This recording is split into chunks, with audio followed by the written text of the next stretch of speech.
However, the song did eventually come to an end and thus release me from its script. Now, these guitars throughout this song were all varying degrees of like insistent and inevitable, and they would crawl over you. It was dirty.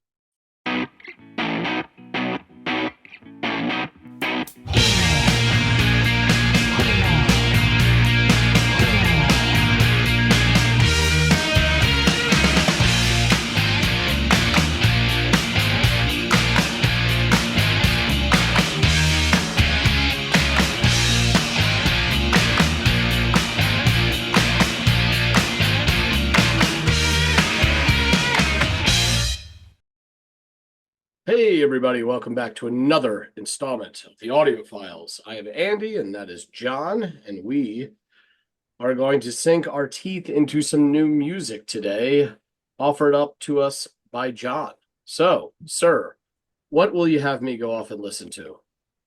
Have you heard of a band called Bardo Pond? No, I've never heard of a band called Bardo Pond. It's an interesting Yes. name. Interesting band. So I've got a track for you to listen to called Yellow Turban. Okay, interesting. Uh, all right. Well, yeah, this is all new and different to me. Let me go off and see how truly interesting they are, and I will come back and let you know my thoughts.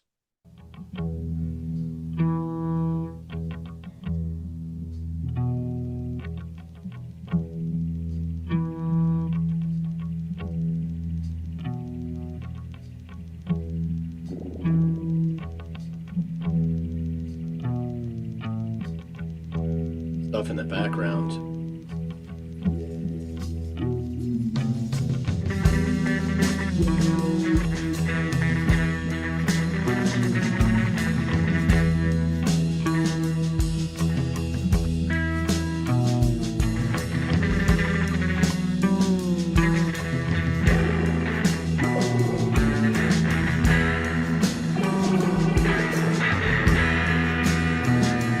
Already getting shades of like psychedelia or even like stoner rock.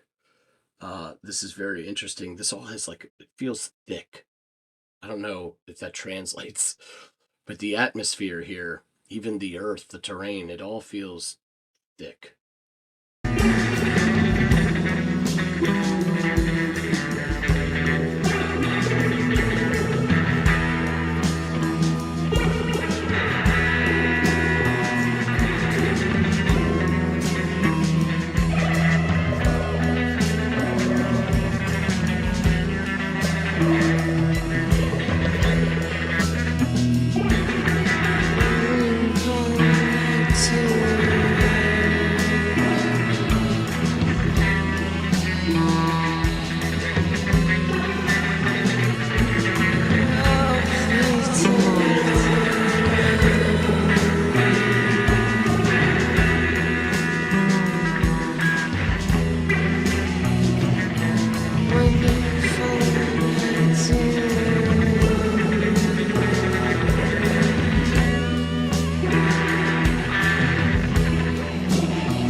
I feel like this is a weird analogy. Um, I feel like Frodo going through the dead marshes. This is the haunting vocals sound like ghosts trying to speak to me or call to me, and the music all makes for this like thick but loose terrain, like it's muddy and you're trudging through it. The warbling kind of sounds have like an aquatic feel to them, but a murky aquatic feel. All of it to me screams like marshlands or wetlands where it's foggy and nothing's really clear. You know, the air is thick, you can't see through it. Your footing is anything but sure. You're trudging. All of it is very atmospheric and evocative. And yes, I'm a huge, as we've seen on the channel, huge Tolkien fan. So the first thing I think of is like that on the outskirts of Mordor, trying to make my way through these uncharted lands. Very weird and eerie, but yet I love it, you know. Oh, I mean, horror films, horror literature has a very strong following. It exists for a reason. People like to feel uncomfortable. And this gives me a little bit of that. There's a little bit of the heebie-jeebies going on here. Yeah, I love it.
If the mud was ankle deep earlier on in the song, now by somewhere around the 4 minute mark, I don't know how it happened. It just, I didn't even notice. It just swallowed me up. Now it's knee deep.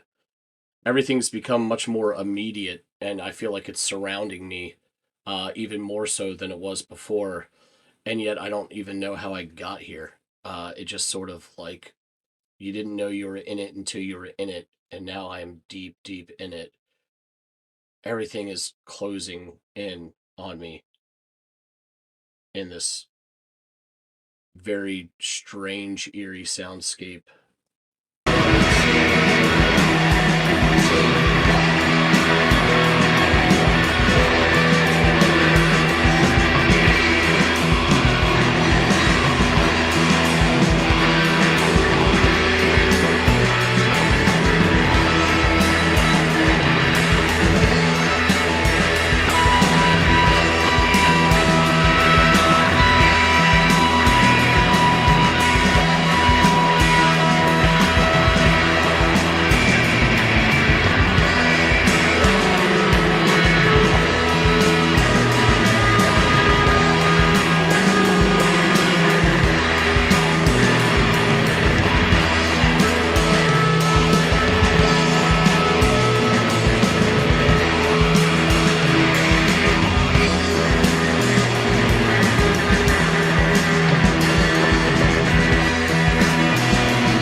What a trip that was. Yeah, by like the 7 minute mark there, it like began to relent a little bit. It still didn't relinquish, which is all that much more unnerving, right? Because you think you're out of it and then you're not. Now, eventually the song did there come to an end and kind of get my bearings. But yeah, what an incredible, visceral kind of reaction I had to that. It was so cinematic and it really more than any other recent song, um, took me to a place visually, like it was almost tangible. Everything just felt so dense and thick and eerie. We've had songs where you get like you're whisked off to this kind of pastoral, you know, kind of environment, or everything becomes this, wintry landscape of, barren trees and untracked snow. But this was like the mire, like you were in a bog or a wetland, um, with no end in sight, just unclogging one foot at a time to try to move forward. I loved it. I loved it. It was this is again, this is one of those not everyday listening, uh, but I could fall into this song again, um, and let it kind of swallow me up for 7+ minutes happily. Really interesting stuff here. I don't even know if those were words that were being sung, but there was some vocalizing that was occurring there. Again, only adding more to its the kind of the unnerving nature of it all.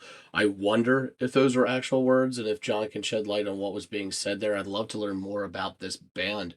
If this is like an idea of what they sound like. Yellow Turban. I don't know why it was named that. He can probably or perhaps shed light on why that's the case, but um yeah, very psychedelic and bordering on a bad trip kind of psychedelic, which, since I'm, lucid and sober, is interesting to me. God, if I was under the influence, this might send me running to the hills.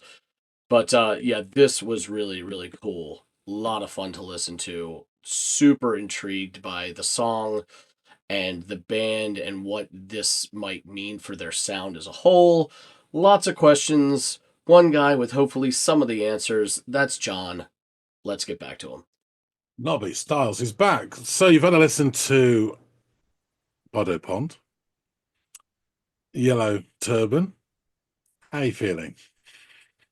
Weird. You, you you aren't you're anything but a liar, John. Because they were very, very interesting. This was very interesting. Um, I don't know if I would call Bardo Pond seems interesting. I would rather call them Bardo like mire or wetlands or bog. If I were to pick a natural,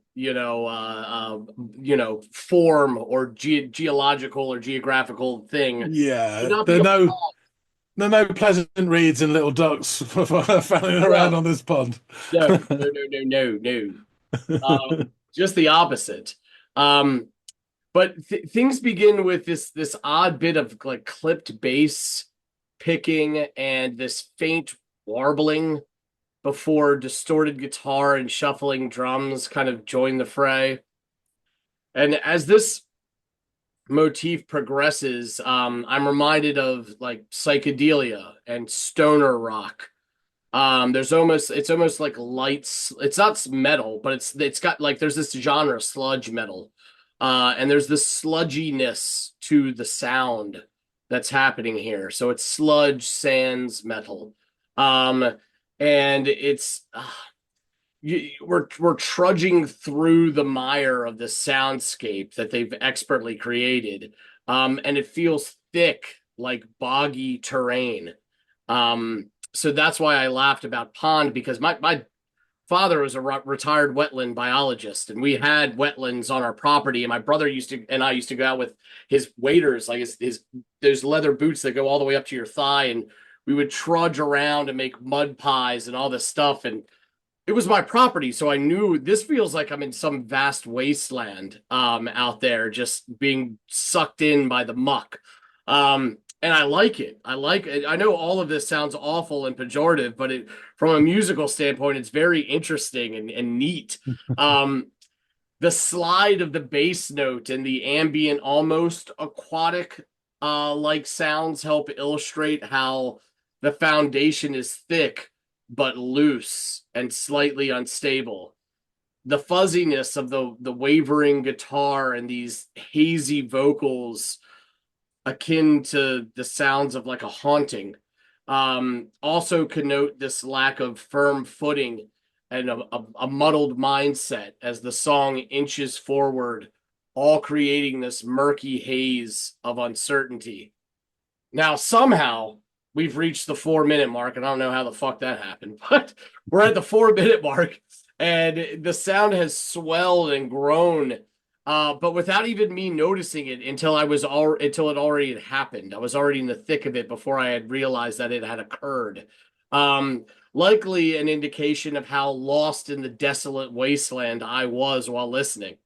I was so caught up in feeling the song and having it take me to where my mind went that I think I lost track of how I got to this point.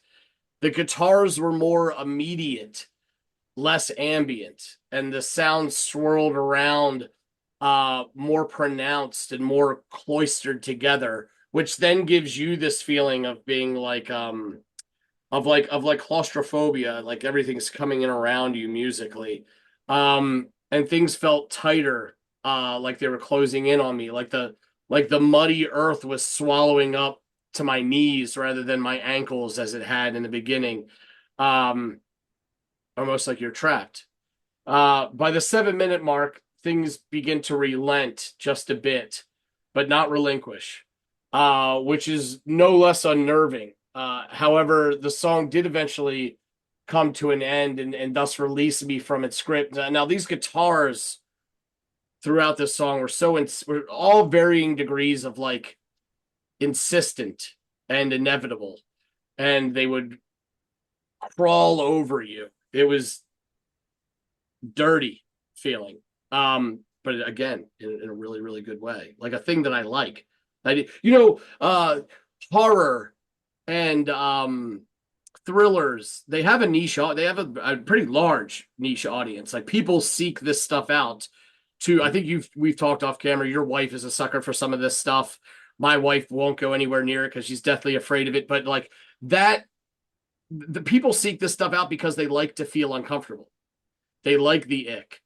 This gave me that. It's not something that I thought I would seek out or like, but when I did, it all worked out. It was all pleasant, and it was one of the more, we've talked about this too, where we get taken to oftentimes pastoral scenes, or the feeling of being in a car and watching the world go by you slowly as you travel down a lonely road, or like recently snow driven fields untainted by foot or hoof.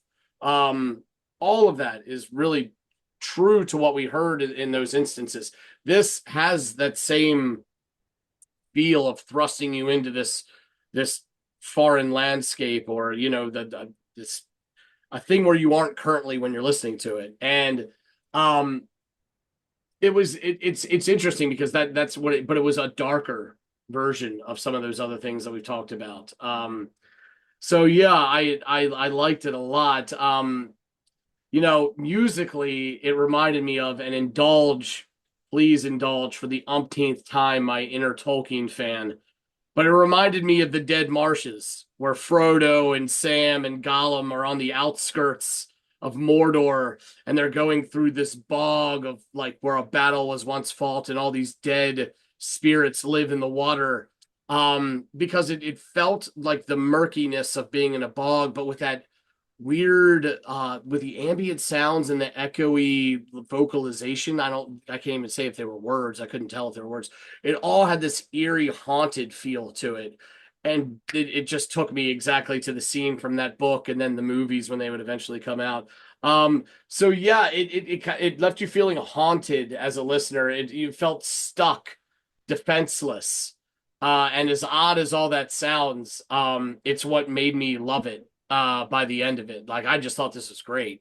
It has elements of stuff that we like, shoegaze, that real nerdy music shit where you just let sound and dynamics kind of, guide you through everything. And yeah, this is a real big hit for me. It almost also was taken to like Oh Brother with some of the stuff that was going on with the guitar noise. So yeah, a lot of different things jumped out at me that reminded me of stuff that we've listened to or talked about in the past. But if you could also make me think of literature and give me cinematic views, all these different things, it's going to be a hit with me, and it really was. It was just one of those things that was unsettling, like going through a really scary haunted house at your own volition. Why would you choose to do that? I don't know, but here we are, and if you make it out, it's fucking awesome. And I made it out. So good shit. Excellent, excellent. Yeah, they're a really interesting band, and this is fairly early on in their sort of career.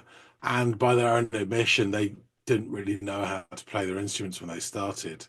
Um, and they're not, well, perhaps they are a bit now, but back then, particularly, they weren't so interested in musicianship. They were interested in texture, and that's what you get. There's a lot of And tech. yeah, there really is. So yeah, interesting band. They're from Philadelphia, Oh, formed nice. in 1991. They have been linked with many genres, as you can imagine, and a long career as well. So space rock, psychedelic rock, acid rock, noise rock, shoegaze, post rock, and drone. They've been likened to Pink Floyd, Spaceman 3, and My Bloody Valentine, amongst others. Um, AllMusic describes Bardo Pond as having lengthy, deliberate sound explorations filled with all the hallmarks of modern day space rock, droning guitars, thick distortion, feedback, reverb, and washes of white noise. Um, and that's quite a good sort of, and they do explore and they do change their sound as they go along, but a lot of it is, I mean, I'll get onto that in a second. That seems really funny, but yeah, um, the constant is these two brothers on guitars that are amazing, and the third instrument that they use a lot is a flute.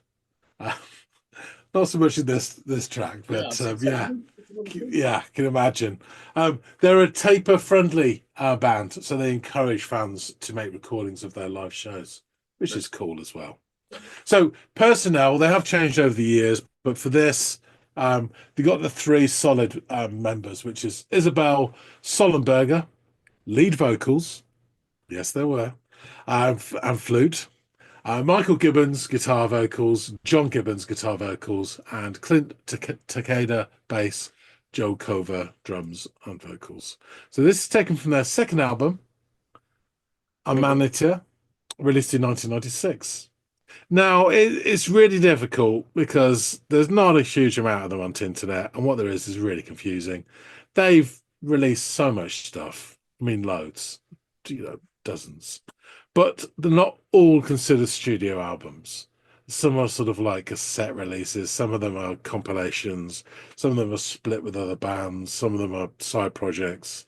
So it's really hard to know, but this is generally considered to be their second studio album, although people will argue the toss.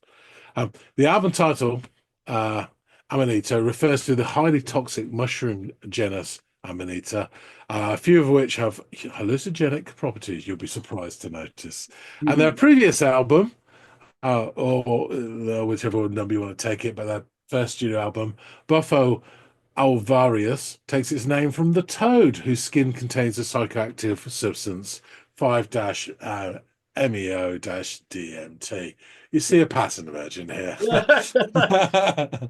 I? Now, They released this like a split label, and I think it was Matador, but Drunken Fish was like their mail order sort of side of things, and they described it in the catalog this album as these words: as the resin oozes on, sticking everything in its path to the couch, Bardo stumbles into the second phase of a full length of Zone Out. Limp-lidded guitars are in more abundance than ever. Courses are being plotted with the controls set for the heart of the bowl. And somewhere deep inside, a rock band has emerged, however baked it may be. That's their own label write-up, so it's Yeah. cool. Um, Amanita was very well received, as you can imagine. Alternative Press actually gave the album a perfect score.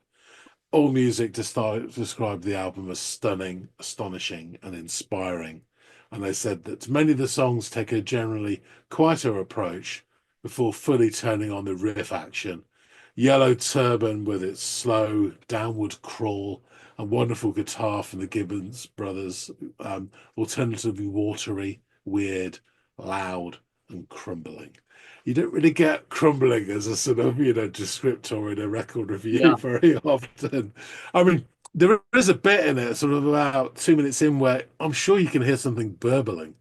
Like it's just That's what can make amazing. me think of these stagnant pools Yeah, of yeah, yeah, yeah. water. Marsh gas, coming Yeah, up. yeah, yeah. Exactly.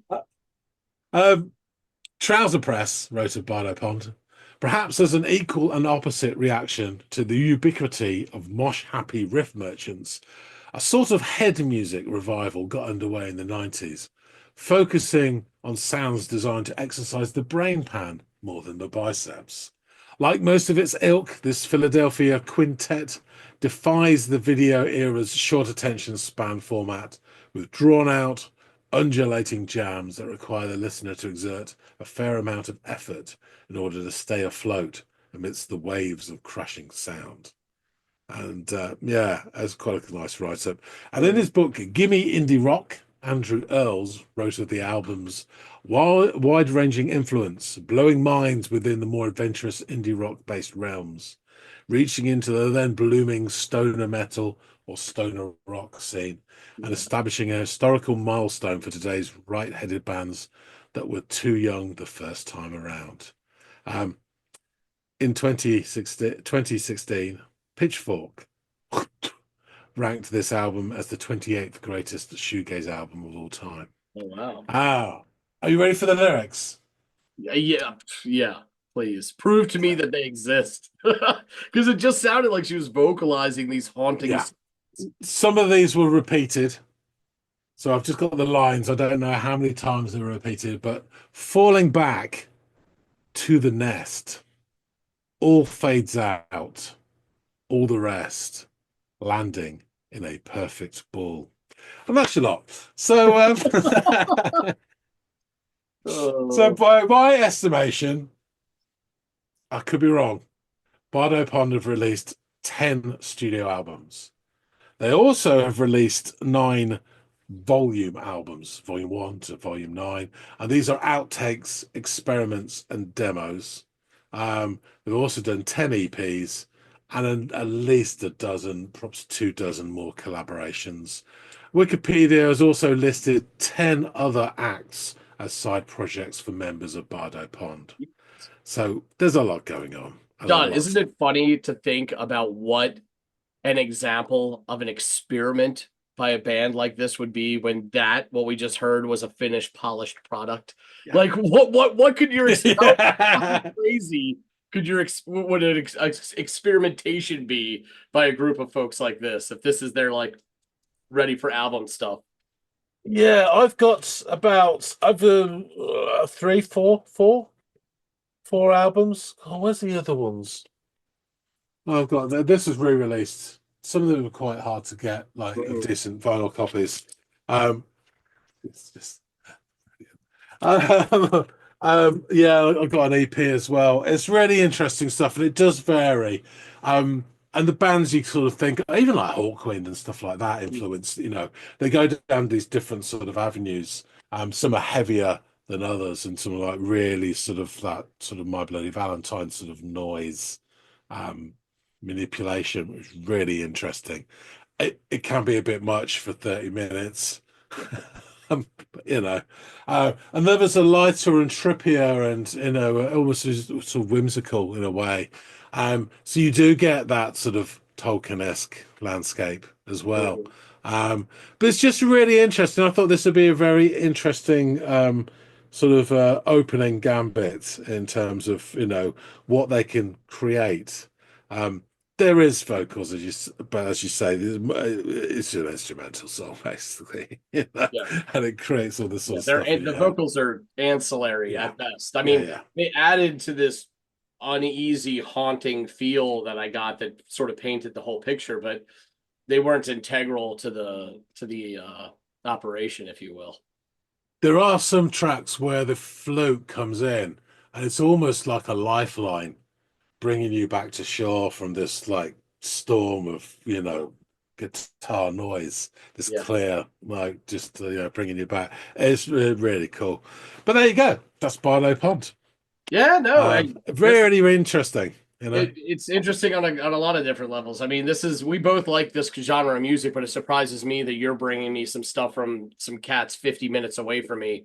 That came out in the 90s out there in Philadelphia. So it's like, oh my God, I can't believe these guys never. Well, when you got your finger on the pulse, you got your finger on the pulse. Yeah, you're moving It's stick a like you, John. Yeah, it's a 35-year-old pulse. Yeah. Fair. Anyway, Good I'll shit. wrap things up. Thanks for listening to this, Andy. I'm glad you found it interesting. Folks out there, tell us what you think. Do hit the like button. It will need it, I suspect. But there are some discerning viewers amongst our channel. Please do drop some comments and let us know what you think. We'd be very interested. What do you hear when you listen to this? Influences? There's loads of bands I should think that spring to mind. So yeah, really interesting to get your take on this. And anyone else who knows Bardo Pond and their output. Yeah, tell us what you think about where we should go next. Yeah. Be really interested to hear. If you haven't subscribed already, please do. And more meaty goodness can come your way on a pretty regular basis, Monday to Friday. Think about that in your life. Um, we do appreciate everybody who does support the channel. That being said, thanks again so much for watching, and we'll see all of you on the next episode of the Audiophiles. See you later, guys.